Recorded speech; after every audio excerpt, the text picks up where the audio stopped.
Bienvenue sur Africa 24. Poursuite ce vendredi des débats dans le cadre de la 71e Assemblée générale des Nations Unies. Africa 24 vous propose de suivre en direct les différentes interventions des chefs d'État. L'Assemblée générale va entendre l'allocution de son Excellence M. Mahamadou Issoufou, président de la République du Niger. Je prie le protocole de bien vouloir accompagner son Excellence.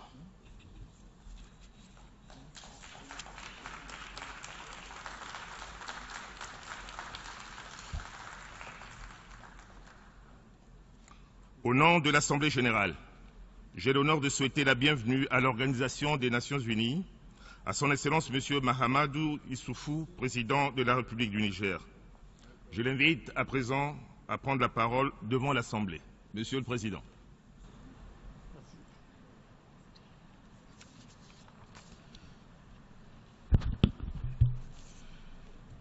Monsieur le Président, Excellences, Monsieur le chef d'État et de gouvernement, honorables chefs de délégation, Mesdames et Messieurs,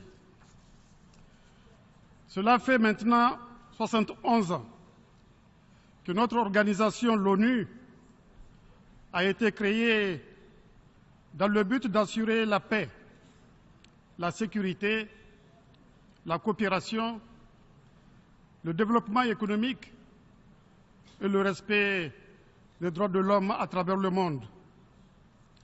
Durant ces 71 ans, notre organisation a connu des succès dans ces domaines. Succès qui auraient été impossibles sans le travail et le dévouement sans faille dont ont fait preuve les dizaines de milliers de femmes et d'hommes employés aujourd'hui par l'ONU. Je voudrais ici leur rendre hommage.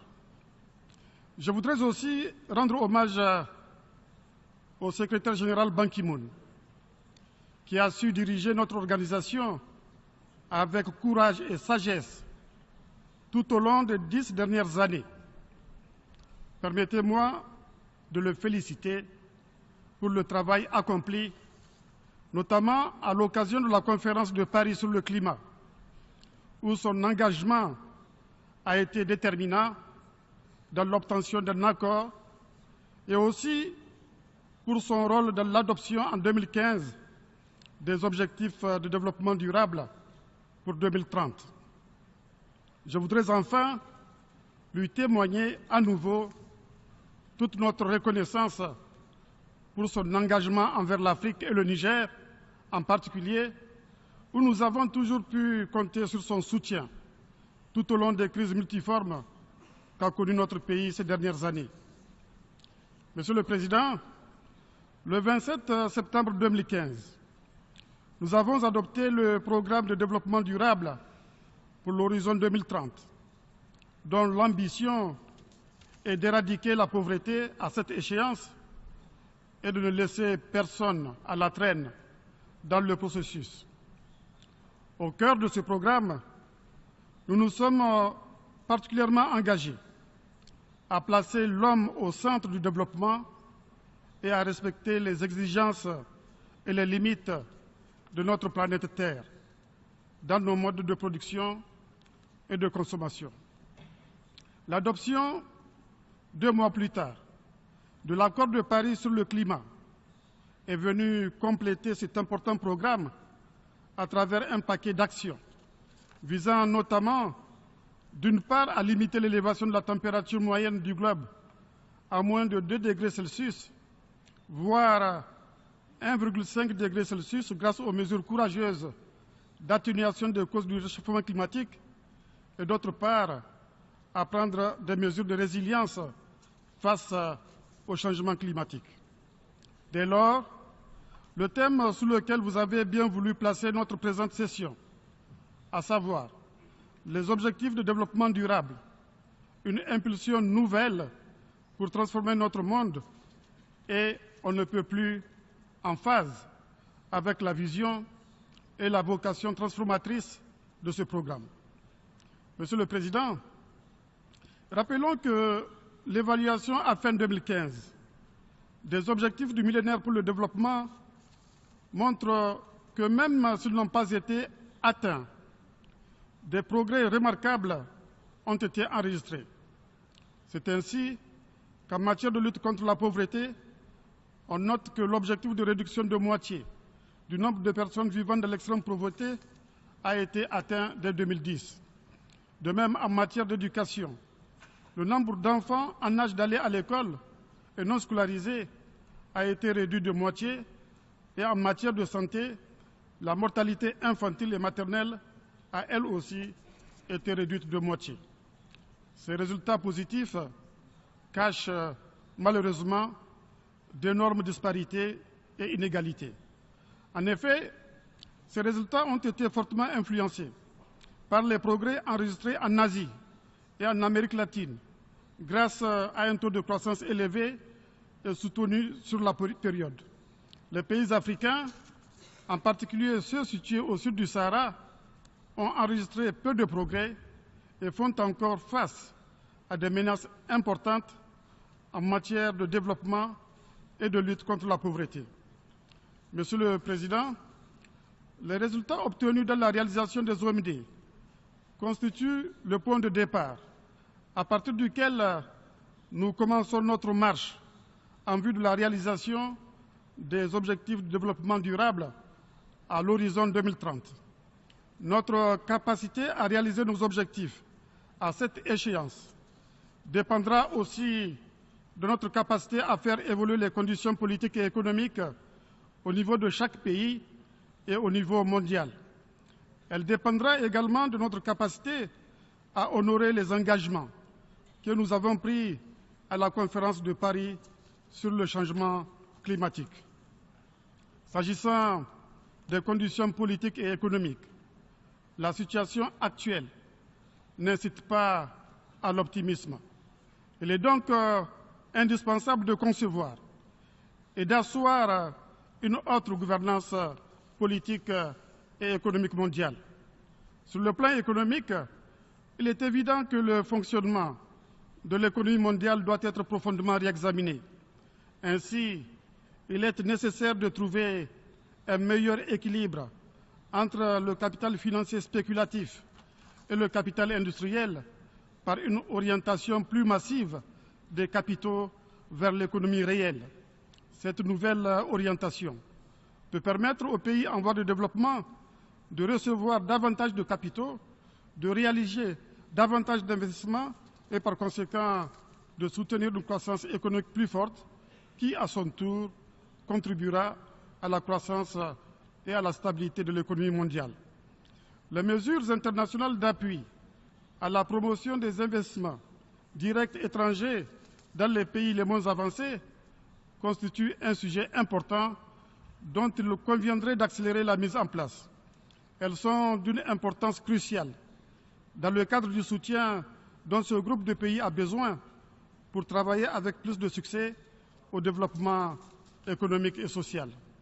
La prise en compte de la nécessité du renforcement de l'aide aux pays qui en ont le plus besoin, notamment les moins avancés, est une manifestation de la dimension inclusive de ce programme.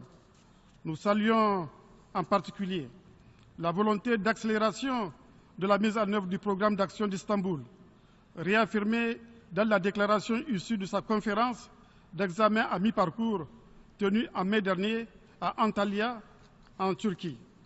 L'opérationnalisation en 2017 de la Banque de technologie pour les pays les moins avancés, dont le premier plan stratégique pour 3 ans a été approuvé par le Conseil des gouverneurs en juillet dernier, sera un instrument précieux pour la promotion des infrastructures, la diversification des productions et la création de valeur ajoutée indispensable à la génération et au relèvement des revenus des populations dans ces pays. La réforme du système financier international, la création de nouvelles possibilités d'accès à des sources de financement, l'établissement d'un cadre adéquat pour la restructuration des dettes souveraines sont autant de mesures indispensables à la consolidation des capacités économiques des pays en développement en matière de financement du développement durable. Il en est de même de la mobilisation du secteur privé et son encouragement à une plus grande prise en compte des impératifs du développement collectif. Au titre des Nations Unies, nous encourageons le processus de positionnement à long terme des fonds, programmes et agences de l'organisation en faveur du développement. Nous l'avons bien compris, il s'agit dans cette démarche de promouvoir la cohérence et la complémentarité indispensable à l'efficacité des actions de développement de ces structures.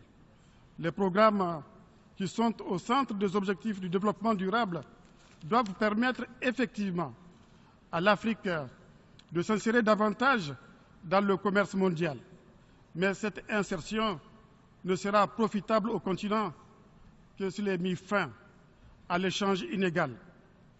Plusieurs études ont d'ailleurs montré que si la part des pays africains dans le commerce mondial augmentait seulement de 1%, cela représenterait un revenu annuel supplémentaire de plus de 200 milliards de dollars, soit environ 5 fois le montant que reçoit l'Afrique au titre de l'aide publique au développement.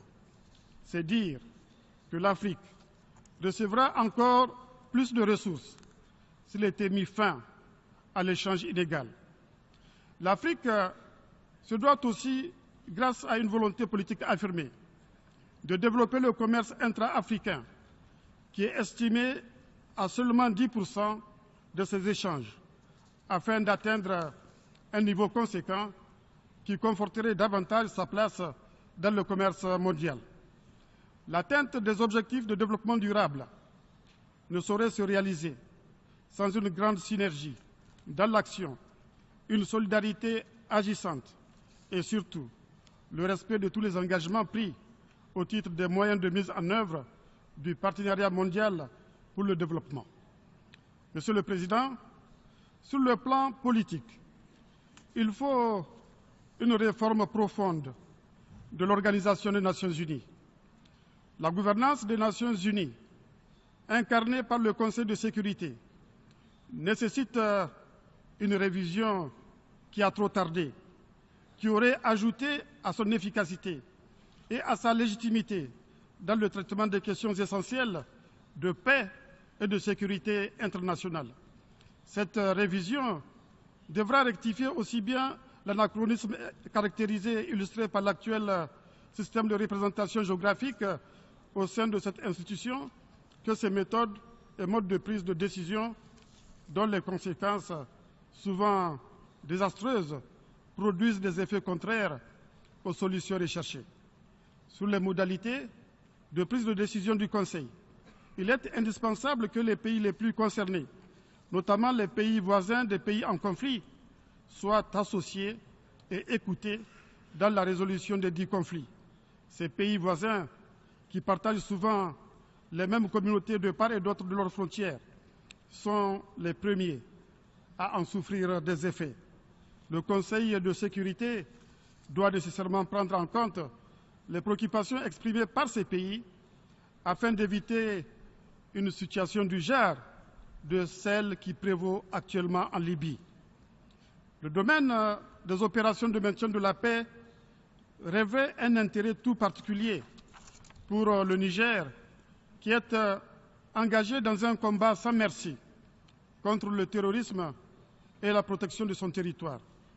À l'expérience et face à l'évidence de l'inadéquation du concept actuel des opérations de maintien de la paix, qui a montré ses limites à maintes occasions, nous sommes convaincus qu'il gagnerait à être perfectionné. À ce sujet, le Niger estime qu'il est indispensable de procéder à la révision des mandats de certaines missions des Nations Unies pour les rendre plus offensifs afin de mieux répondre aux impératifs de protection des civils. Il s'agit d'une évolution stratégique majeure que mon pays soutient fortement, à raison notamment de la tendance générale du retournement des attaques contre les civils par des belligérants et autres groupes non étatiques. En effet, pour les populations concernées, il est inconcevable que les missions déployées sur le terrain pour les protéger restent impuissantes face aux actes terroristes et aux exactions qui leur sont infligées sous le prétexte d'absence de mandat approprié. Elles ne peuvent pas comprendre que l'institution incarnée par ces opérations de maintien de la paix ne puisse pas leur éviter des massacres imminents au moment les plus cruciaux grâce à des actions décisives et plus efficaces. Monsieur le Président, en réalité, personne ne peut prévoir ce qui va se passer d'ici 2030. Tout ce que nous pouvons dire, ce que nous ne pourrons pas réaliser, les objectifs du développement durable, s'il n'y a pas de changement profond de la gouvernance politique et économique actuelle. Nous vivons dans un monde incertain. Nous vivons dans un monde instable qui fait face à des menaces de toutes sortes, visibles et invisibles.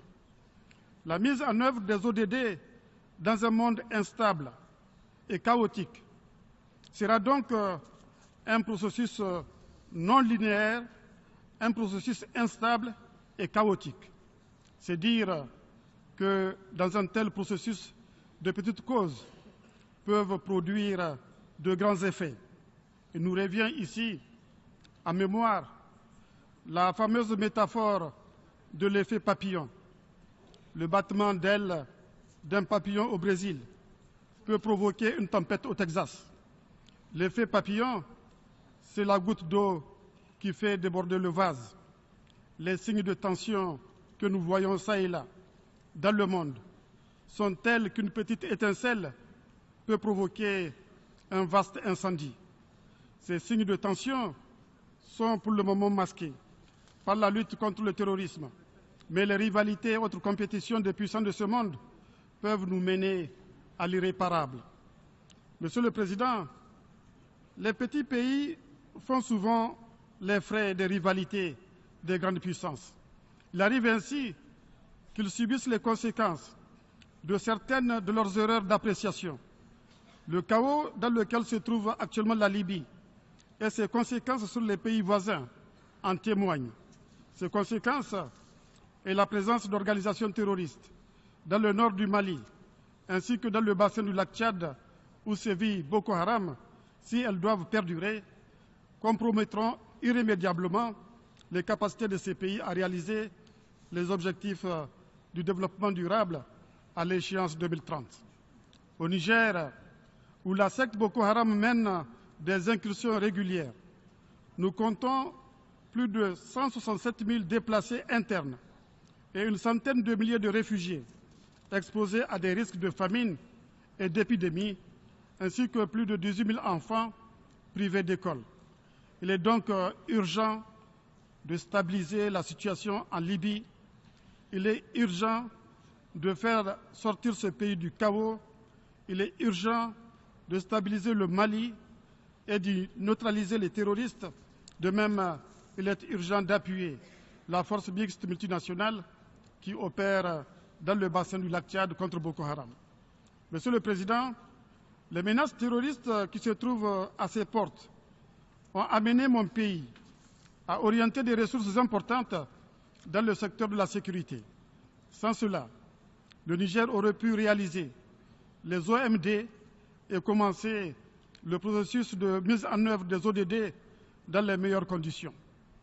Mais bien que 10% de ces ressources budgétaires aient été orientées dans la défense et la sécurité, le Niger a pu réduire la pauvreté de 63% en 2011 à 45% en 2015, réaliser l'OMD 1 visant la réduction de moitié des personnes qui souffrent de la faim, réduire de manière substantielle le taux de mortalité infantile et maternelle, réaliser l'OMD relatif à l'accès à l'eau et à l'assainissement en milieu urbain.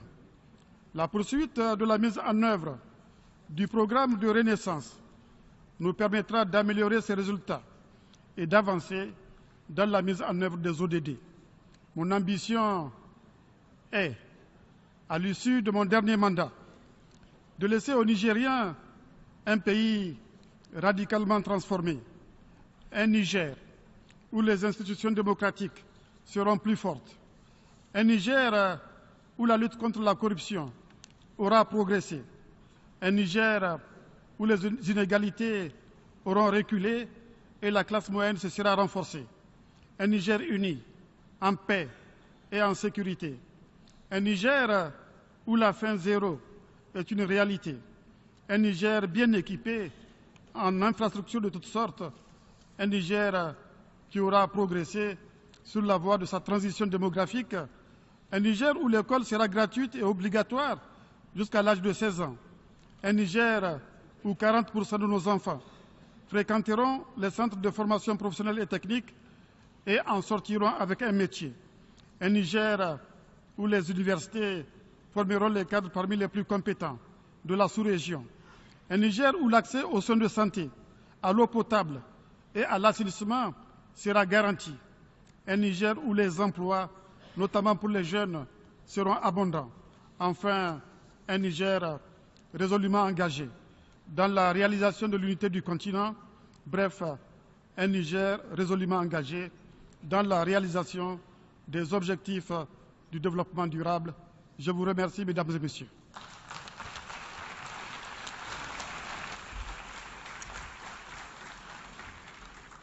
Au nom de l'Assemblée générale, je tiens à remercier le président de la République du Niger et de l'allocution qu'il vient de prononcer.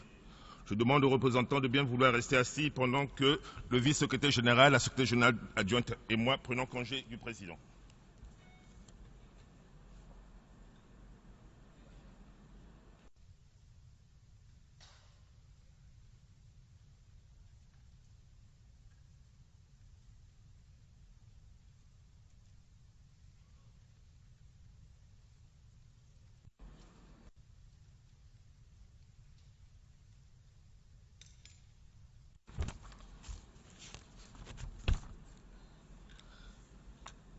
L'Assemblée va entendre une allocution de son Excellence M. Faustin Archange Touadéra, président de la République centrafricaine. Je prie le protocole de bien vouloir accompagner son Excellence.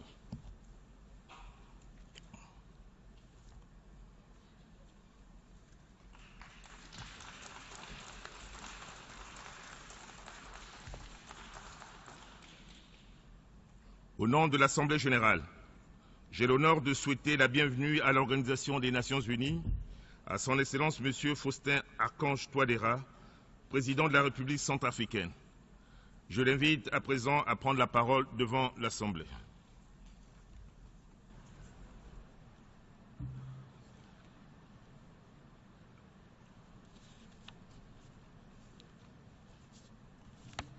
Monsieur le Président, Mesdames et Messieurs les chefs d'établissement, les chefs d'État et de gouvernement, Mesdames et Messieurs, permettez-moi tout d'abord d'adresser mes chaleureuses félicitations à son Excellence, Monsieur Peter Thompson, pour sa brillante élection en qualité de président de la 71e session ordinaire de l'Assemblée générale de notre organisation. Soyez assuré, Monsieur le Président, de la disponibilité totale de ma délégation à œuvrer au plein succès de nos travaux. Je voudrais également féliciter par la même occasion M. Mogen Likitov du Danemark pour la manière remarquable avec laquelle il a conduit les travaux de la session précédente en sa qualité de président. Qu'il me soit permis aussi de rendre un hommage appuyé à son Excellence, le secrétaire général des Nations Unies, M. Ban Ki-moon, non seulement pour les actions réalisées depuis la dernière session, mais pour tous les efforts louables qu'il ne cesse de déployer pour la réalisation des nobles objectifs de l'Organisation des Nations Unies depuis son élection il y a 10 ans et surtout pour son implication personnelle et l'attention portée à mon pays, la République centrafricaine, pendant les durs moments qu'il a traversés. Monsieur le Président, c'est pour moi un insigne honneur de m'adresser devant cette auguste Assemblée pour présenter l'évolution de la situation en République centrafricaine et partager avec vous la vision de mon pays sur les grandes questions qui préoccupent notre organisation. Je viens devant vous pour témoigner la reconnaissance du peuple centrafricain envers l'ensemble de la communauté internationale pour son soutien inestimable à mon pays, la République centrafricaine, qui a retrouvé la stabilité et la légalité constitutionnelle aujourd'hui. Du haut de cette tribune et au nom du peuple centrafricain, je rends hommage à l'action de l'ensemble du système des Nations Unies, particulièrement pour le déploiement de forces internationales qui œuvrent en ce moment pour la sécurisation et la consolidation de la paix dans mon pays. J'aimerais saisir cette opportunité pour réitérer la gratitude du peuple centrafricain à l'ensemble de la communauté internationale pour sa solidarité et son soutien constant manifesté envers lui à travers une très forte mobilisation ayant abouti au retour à la légalité constitutionnelle, mettant ainsi fin à la transition politique instaurée après le coup de force du 24 mars 2013. Je salue pour sa prise de conscience le peuple centrafricain qui, à travers sa participation massive et déterminée au processus électoral exemplaire, a ainsi manifesté son attachement à la démocratie et à l'ordre constitutionnel. Je voudrais enfin rendre un hommage appuyé à toute la classe politique centrafricaine pour la maturité dont elle a fait preuve devant le monde entier en respectant la voix du peuple à travers ces élections. En tant que président investi de la confiance de l'ensemble du peuple centrafricain, j'ai pris la mesure de l'immensité des défis à relever et des attentes de mes compatriotes qui n'aspirent à raison désormais qu'à la paix, à la réconciliation nationale et au développement économique et social. Monsieur le Président, la République centrafricaine vient de tourner une des pages la plus sombre de son histoire. Les Centrafricains sont plus que jamais déterminés à rompre définitivement le cycle de la violence pour aspirer légitimement à la paix, à la sécurité, à la justice, à la liberté et au développement durable. Depuis mon accession à la tête du pays, des mesures ont été prises pour que le gouvernement et toutes les institutions de l'État aient pour objectif commun la reconstruction du pays à travers des réformes nécessaires. Aucun État ne peut prétendre au développement tant que son tissu économique, social, voire politique reste gangréné par les maux que sont la corruption, l'injustice et l'impunité. Je puis vous assurer que la lutte contre la corruption est au cœur de nos préoccupations.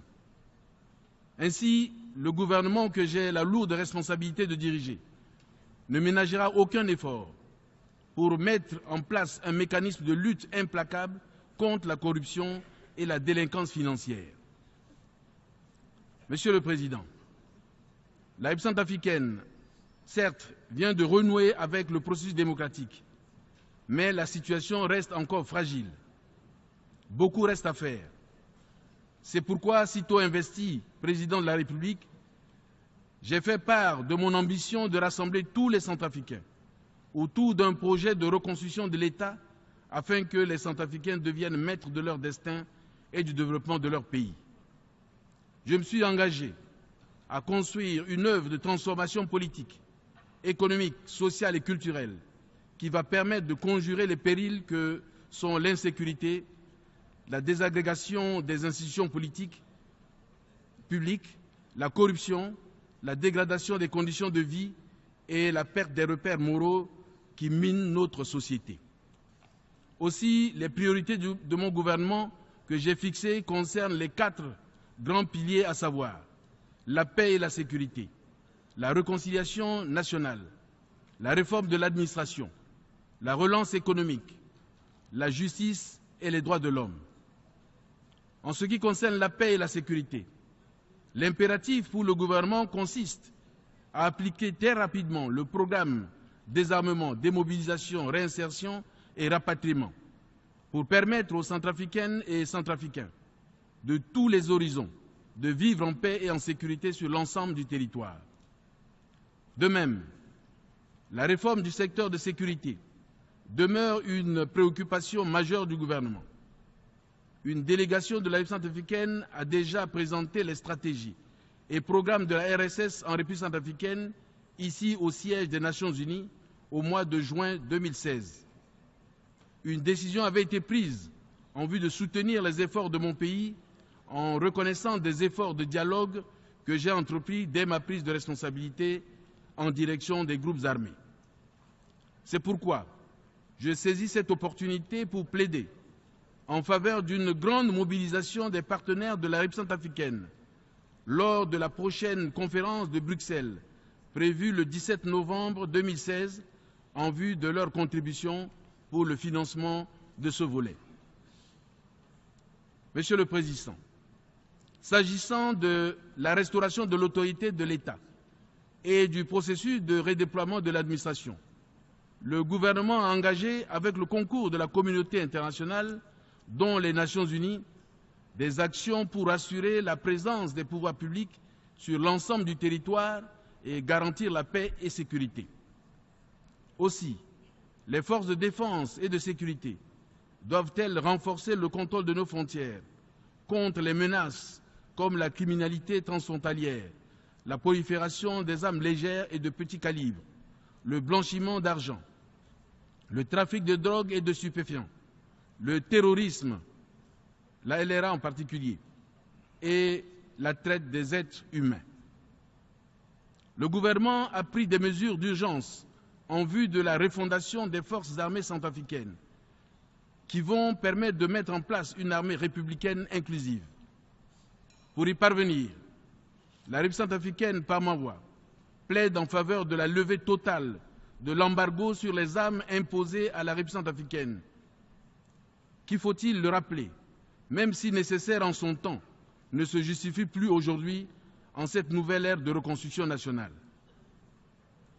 Monsieur le Président, la justice et les droits de l'homme impliquent la réhabilitation de l'institution judiciaire pour garantir le droit des citoyens et la lutte contre l'impunité. À cet égard, il convient de renforcer la Cour pénale spéciale pour la République centrafricaine, la traduction des auteurs des crimes commis devant les juridictions compétentes et la question de réparation des préjudices subis. Concernant la relance économique, le gouvernement a mis en œuvre des réformes pour améliorer le climat des affaires en vue d'attirer les investissements privés et s'engage à remettre en état les infrastructures d'appui à la croissance. Monsieur le Président, les crises cycliques et à répétition en République centrafricaine trouvent leurs explications profondes dans les conditions de vie précaires de nos populations et la paupérisation généralisée. Je suis heureux que la communauté internationale ait compris ces enjeux. Mon gouvernement, pour sa part, s'engage résolument à ne rien épargner pour la consolidation de la paix et la réconciliation nationale, la refondation des forces de défense et de sécurité, ainsi que la relance économique. C'est cela notre objectif. C'est cela notre priorité. J'ai pleinement confiance qu'ensemble les Centrafricains mettront toutes leurs forces, toutes leurs énergies à cette fin. La République centrafricaine est de nouveau parmi vous. La République centrafricaine a repris sa place en tant qu'État libre et démocratique dans le concert des nations.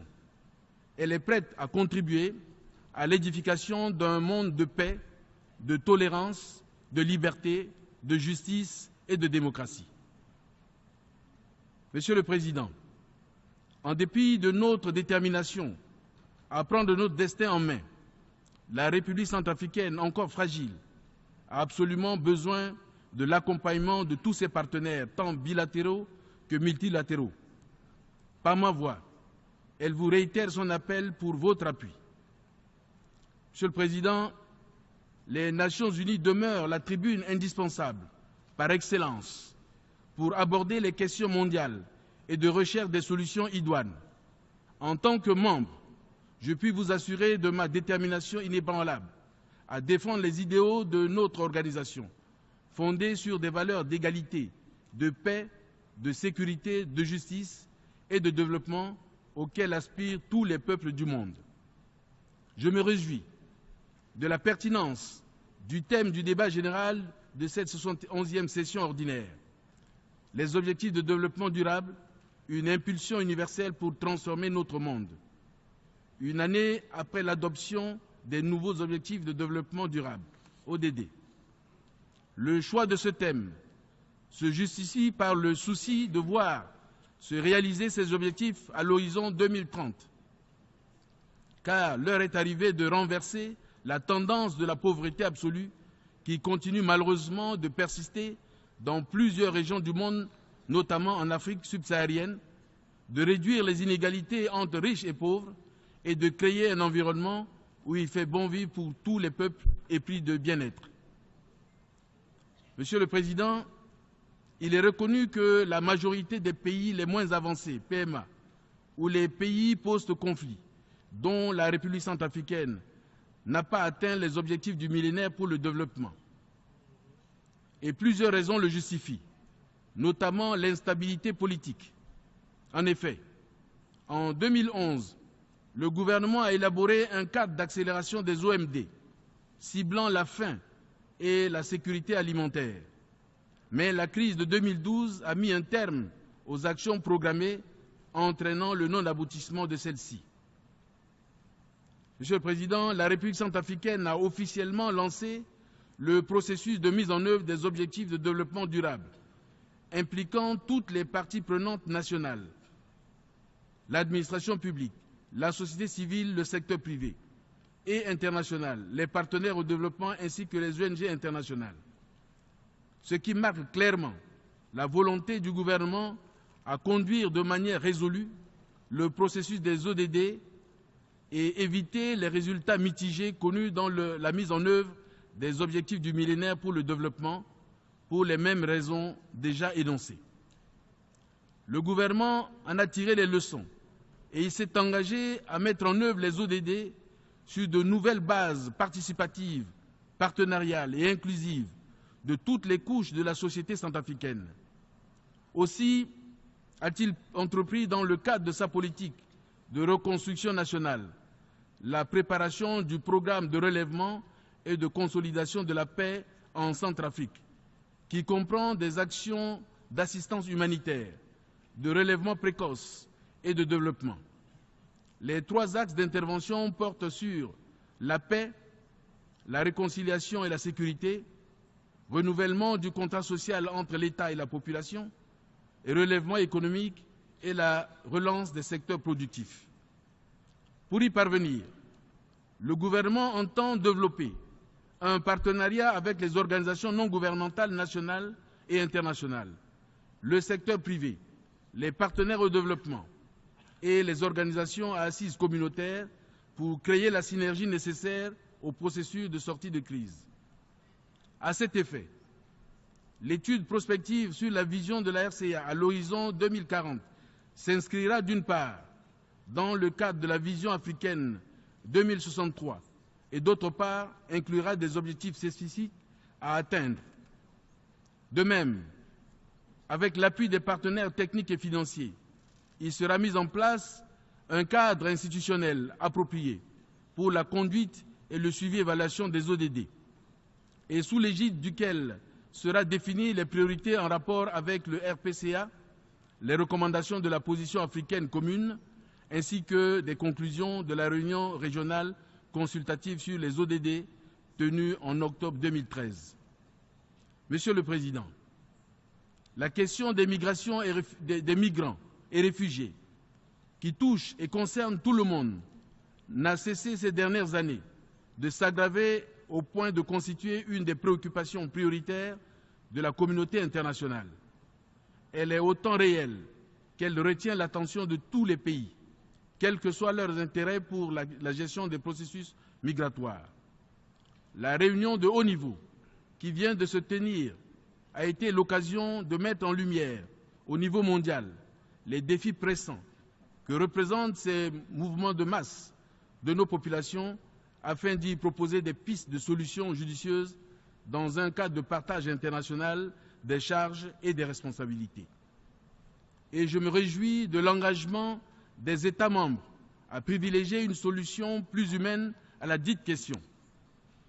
Déjà, au sommet de la Valette sur les migrations et au cours du premier sommet humanitaire mondial tenu à Istanbul, les dirigeants du monde ont eu des partages de vues sur les causes profondes des migrations et du phénomène des personnes déplacées. En République centrafricaine, des solutions durables pour le retour de nos compatriotes déplacés à l'intérieur du pays dans leur zone d'origine ainsi que des réfugiés sont à l'étude en vue de la création d'une plateforme nationale de prévention et de gestion des risques, des catastrophes, les mauvaises conditions socio-économiques telles que les bas salaires, le chômage, le sous-emploi dans les zones rurales, la pauvreté et le manque de moyens qui sont très souvent la cause de ces mouvements. Monsieur le Président, sur le changement climatique et le développement durable, notre monde a l'urgence d'adopter des politiques saines, génératrices de croissance, qui tiennent compte de la problématique du changement climatique, une croissance qui réduit la pauvreté. La protection de l'environnement, l'efficacité des ressources et la croissance économique dans l'intégration de la croissance verte sont une opportunité intéressante pour les pays africains. Il n'est pas juste que l'Afrique paye plus de prix alors qu'elle n'est que victime. C'est pourquoi je voudrais insister pour une attention particulière de la communauté internationale en adoptant un mécanisme adéquat afin de soutenir l'Afrique et que les engagements pris lors du sommet de Paris sur le climat soient respectés pour un vrai développement durable. Monsieur le Président, avant de conclure mon propos, nous espérons que les États membres se réuniront tous pour donner les moyens à notre organisation, à même de lui permettre d'atteindre à l'horizon 2030 les objectifs de développement durable. Quant à la République centrafricaine, elle continuera d'apporter sa modeste contribution au sein de notre organisation et dans notre œuvre commune pour la paix, la sécurité et le développement pour tous. Je vous remercie.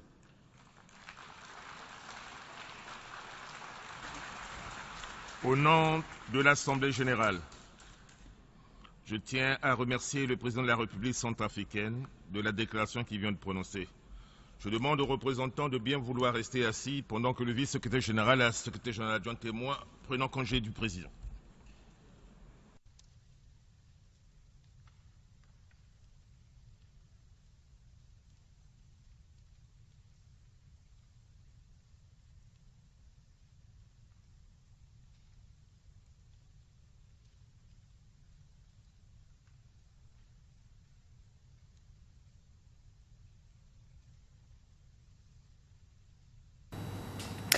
C'était les débats dans le cadre de la 71e Assemblée générale des Nations Unies. Nous allons marquer une courte pause. On se retrouve dans un instant.